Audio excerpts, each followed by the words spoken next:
नमस्कार बच्चों, Lakshmi online classes में आपका स्वागत है। आज हम प्रश्नमाला 17.2 को हल करेंगे। इस प्रश्नमाला के अंदर बारंबारता सारणी दी गई है और इस बारंबारता सारणी से हमें माध्य ज्ञात करना है। प्रश्न संख्या 1 से 4 तक इसी तरह से हल होंगे। सबसे पहले देखिए बारंबारता सारणी होती क्या है। हमने व्यक्तिगत सारणी पिछले अध्याय में पढ़ी है। 17.1 के अंदर जो हमने समांतर माध्य ज्ञात किया था वो व्यक्तिगत सारणी से ज्ञात किया था। व्यक्तिगत सारणी में आंकड़े उसी रूप में दिए होते हैं जिस रूप में उन्हें एकत्र किया जाता है। उन्हें किसी भी तरह से प्रोसेस नहीं किया जाता। चूंकि ये आंकड़े हैं, ये कम संख्या में है, तो इनको हम सीधे व्यक्तिगत सारणी के रूप में लिख करके भी हल कर सकते हैं। लेकिन सोचिए, अगर हमें एक विद्यालय के 500 विद्यार्थियों के अंकों का माध्य निकालना हो, या फिर 10वीं कक्षा के 6 लाख विद्यार्थियों का अंकों का माध्य निकालना हो, तो उस स्थिति में हम व्यक्तिगत सारणी के रूप में सवाल को हल करने में काफी कठिनाई महसूस करेंगे। तो ऐसी समस्या जब आंकड़ों की संख्या बहुत ज्यादा होती है और उनकी रेंज है वो कम होती है, तो हम उसको बारंबारता सारणी के रूप में परिवर्तित कर लेते हैं। इससे उन आंकड़ों को प्रोसेस करना आसान हो जाता है। देखिए किस तरह से, जैसे ये एक व्यक्तिगत सारणी दी गई है। इस सारणी के अंदर अगर हम देखें तो 3 यहाँ पर 2 बार आया है, अर्थात 3 की बारंबारता 2 है। एफ मीन्स फ्रीक्वेंसी होती है, अर्थात दिए गए आंकड़े की बारंबारता, अर्थात वो आंकड़ा कितनी बार आया है। इसी तरह से अगर 5 हम देखें तो 5 की बारंबारता 4 है। इसी तरह 8 5 बार ही आया है, तो 8 की बारंबारता 5 हो गई। इसी तरह से 11 है, वो 3 बार ही आया है, तो 11 की बारंबारता 3। इस तरह से हम व्यक्तिगत सारणी को प्रोसेस करके बारंबारता सारणी में बदल लेते हैं। तो बारंबारता सारणी इस प्रश्नावली के अंदर दी गई है और उससे हमें माध्य ज्ञात करना है। आइए इस प्रश्नमाला से माध्य कैसे ज्ञात करेंगे। सबसे पहले हम नीचे एक रो और दाईं तरफ एक कॉलम बढ़ा लेंगे इस तरह से, और रो के अंदर हम एफ आई और एक्स आई को गुणा करके इनका गुणनफल लिखेंगे। पहला कॉलम है, इसके अंदर अगर देखें हम तो एफ आई 2 है और एक्स आई 3 है, तो 3 और 2 का गुणनफल हम यहाँ पर लिखेंगे, तो 3 दूनी 6। इसी तरह से 5 और 4 का गुणनफल यहाँ पर 20, 8 और 5 का गुणनफल यहाँ पर 40, 11 और 3 का गुणनफल 33। इस तरह से हम एफ आई एक्स आई का मान यहाँ पर लिख देंगे। इस कॉलम के अंदर हम ये जो एफ है, बारंबारता है, इन बारंबारताओं का योग सिग्मा एफ लिखेंगे।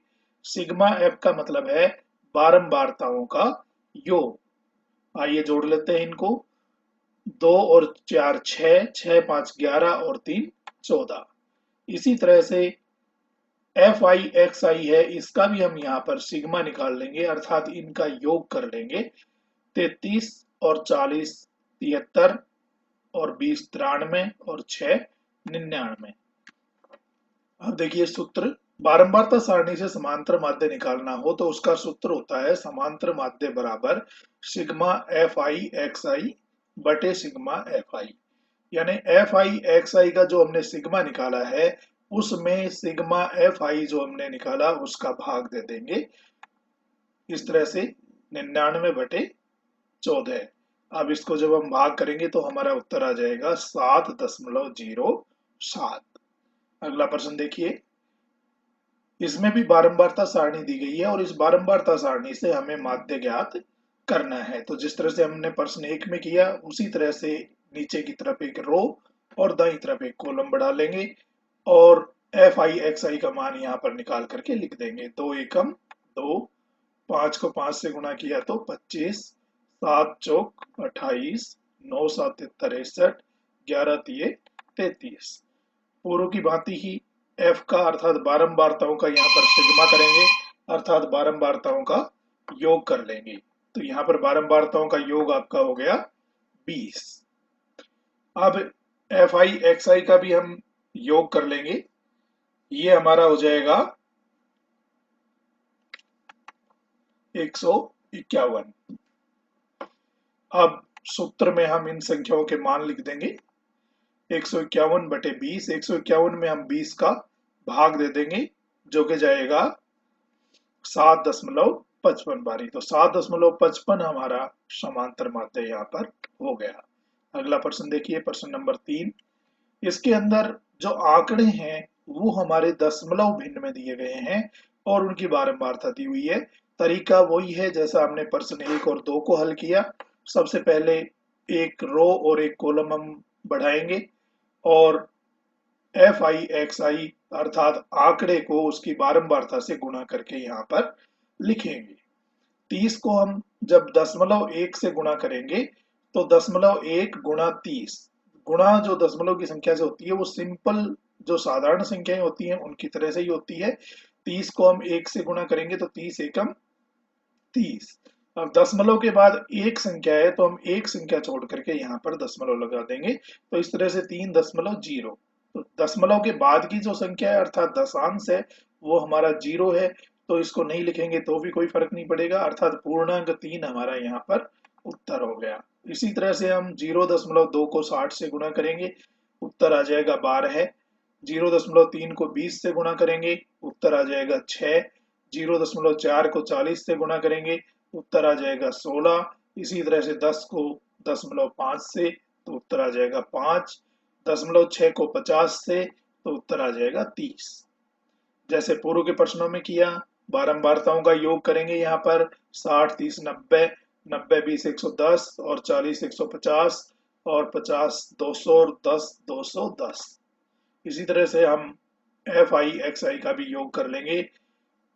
12 और 3 15, 6 21 और 6 27, 10 37, 5 42 और 72। सूत्र के अंदर हम इन मान को रख देंगे। अब 72 में 210 का भाग देना है, क्योंकि 210 बड़ी संख्या है, आखिरी में 0 है तो इस 0 को हम हटा देंगे। इसको हटाने के लिए हम यहाँ पर 72 में एक संख्या छोड़ करके, चूंकि एक 0 हटेगी तो दाईं तरफ से एक संख्या छोड़ करके हम पॉइंट लगा देंगे, तो 7.2 और बटे 21 ये हमारी छोटी संख्या हो गई। अब 7.2 के अंदर आइए हम भाग कर लेते हैं 21 का।